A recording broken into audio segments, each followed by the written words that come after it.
अस्सलाम वालेकुम। जो टॉपिक हम डिस्कस करेंगे that is effect of change in temperature, कि अगर आप टेम्परेचर चेंज करो तो इक्विलिब्रियम पोजीशन पे क्या इफ़ेक्ट होगा। तो इसमें सबसे पहले आपने देखना है, आपने ये कंसिडर करना है कि हीट भी आपके इक्विलिब्रियम सिस्टम का ही एक कंपोनेंट है। ठीक है, अगर आप किसी भी सिस्टम का टेम्परेचर राइज कर रहे हो तो मतलब आप उस सिस्टम में हीट ऐड कर रहे हो, और अगर किसी सिस्टम का टेम्परेचर कम हो रहा है तो मतलब आप उस सिस्टम में से हीट रिमूव कर रहे हो। तो इसमें हम लोग डायरेक्ट अपने पास कुछ एग्जांपल्स देख लेते हैं। तो क्लास आपके पास फर्स्ट ऑफ ऑल जो एग्जांपल है that is the reaction of carbon monoxide with the water gives us carbon dioxide and hydrogen.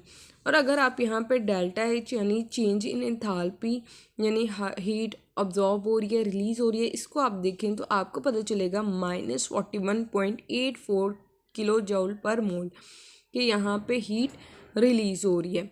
ठीक है, तो आप लोग ये कह रहे हो कि जब आपका कार्बन मोनोऑक्साइड वाटर के साथ रिएक्ट करके कार्बन डाइऑक्साइड और वाटर हाइड्रोजन बनाता है तो यहाँ पे हीट रिलीज़ होती है, मतलब ये कोई एक्सोथर्मिक रिएक्शन है। ठीक है, यहाँ पे हीट रिलीज़ होगी और ये कोई एक्सोथर्मिक रिएक्शन होगा। तो आप लोगों ने इसके अलावा यहाँ पे देखना है कि अगर आप इस सिस्टम की हीट को मज़ीद डिक्रीज़ करोगे, ठीक है, आपने ये आपका इक्विलिब्रियम एस्टैब्लिश था, आपने यहाँ पे मज़ीद हीट डिक्रीज़ की तो क्या होगा कि आपके पास जो रिएक्शन है ये मूव करेगा फॉरवर्ड डायरेक्शन में। ठीक है, अगर आप यहाँ से हीट निकालते हो तो रिएक्शन कहाँ पे मूव करेगा, फॉरवर्ड डायरेक्शन में।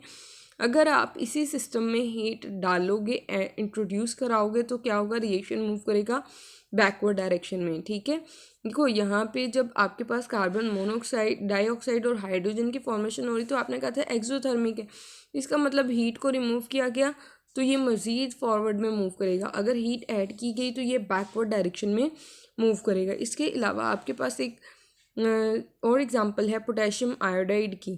तो आप लोग कहते हो पोटेशियम आयोडाइड जब सैचुरेटेड फॉर्म में था, सॉलिड फॉर्म में था, और पोटेशियम आयोडाइड जो है वो एक्वस फॉर्म में है। तो अब आप देखें तो इसके लिए डेल्टा एच क्या है, पॉजिटिव है। ठीक है, यानी ये एंडोथर्मिक प्रोसेस है।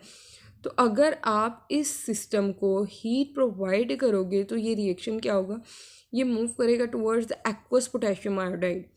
और अगर आप इसमें से हीट रिमूव करोगे, मतलब अगर आप हीट प्रोवाइड कर रहे हो तो मतलब आप इसको हीट कर रहे हो तो आपका रिएक्शन मूव कर रहे हैं फॉरवर्ड में, यानी पोटेशियम आयोडाइड सॉलिड से एक्वस फॉर्म में जा रहा है।